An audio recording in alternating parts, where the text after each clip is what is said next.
Episode 299. Today we're talking about some standouts in yesterday's game seven and the first of two game sevens and the last game sevens tonight in Colorado versus Dallas. And that was a great game.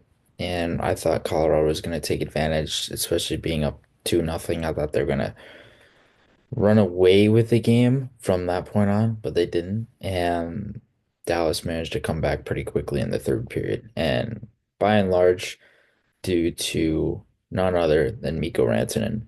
And just a terrific game for him. He was the player that he was for quite some time in Colorado. And I think when you look at the makeup of his game and how he plays the game stylistically, it's just he brings an element and brings a playoff presence that they need, and it's something unique that they have now on their team in Dallas. And Mikko Rantanen was just playing really good hockey for a majority of this game. And it was really great to see him play in transition, be able to use his speed, be able to wheel around the net and create chances that way, and also just be able to be involved as much as he could offensively. I felt like he was doing a lot of great things with and without the puck, and that's the player that they need him to be. So he was just excellent. First time a third period hat trick has ever happened in a game seven in NHL history. It was the second time in franchise history that there was a hat trick in a game seven. The last is Yoel Kiviranta in the 2020 playoffs in that bubble. And Mikko Rantanen was the second. And just to cap it off by getting traded twice. And then you come back to Dallas, you come back to the same division as the Avalanche, and then you eliminate them. You eliminate your old team that traded you. That's got to be a great feeling for Mikko Rantanen. And I'm sure it's going to last a little bit, but probably not too long for him. And I would imagine he's already probably moved on from it and he's focusing on the next series. And but it's just amazing to see how him of all players to be able to do this in this big of stakes of a game, and none other than Miko to be able to do it, which I thought was awesome and really cool to see.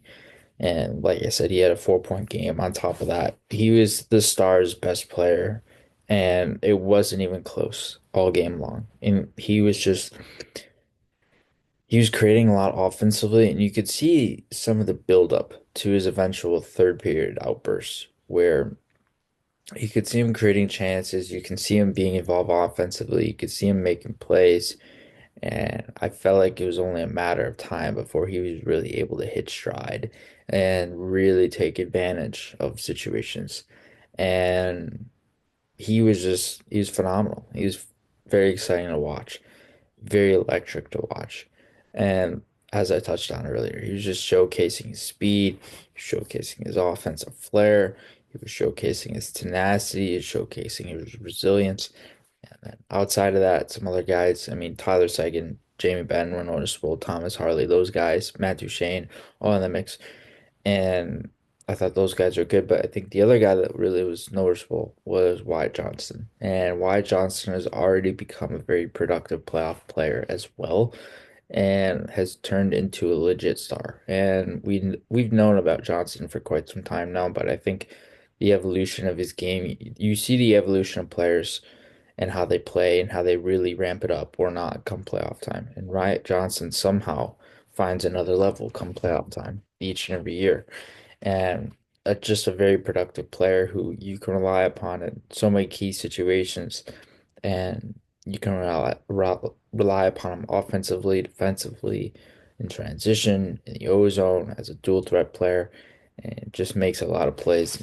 Very engaged in all facets of the game that way. As for Colorado's side, Nate McKinnon, of course, he had a goal in this game. He had the goal that put them up 2-0 early in the third period.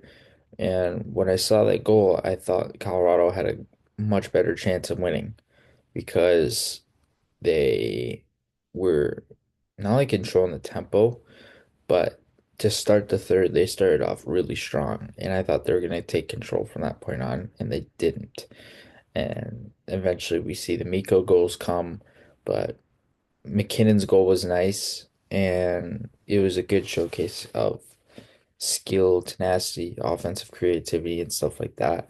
And then Josh Manson, who I thought was really noticeable as well. He had also had a goal, short-handed, ironically, off the rush, and ended up scoring on his strong side and on his forehand side. It was interesting to see. You don't usually see a defenseman score short-handed, but he did a great job of being involved offensively, pushing the pace, and then being active in transition to see this space up ice and sprint to that space and be able to recover and be able to get up ice efficiently. He was just doing a great job of that.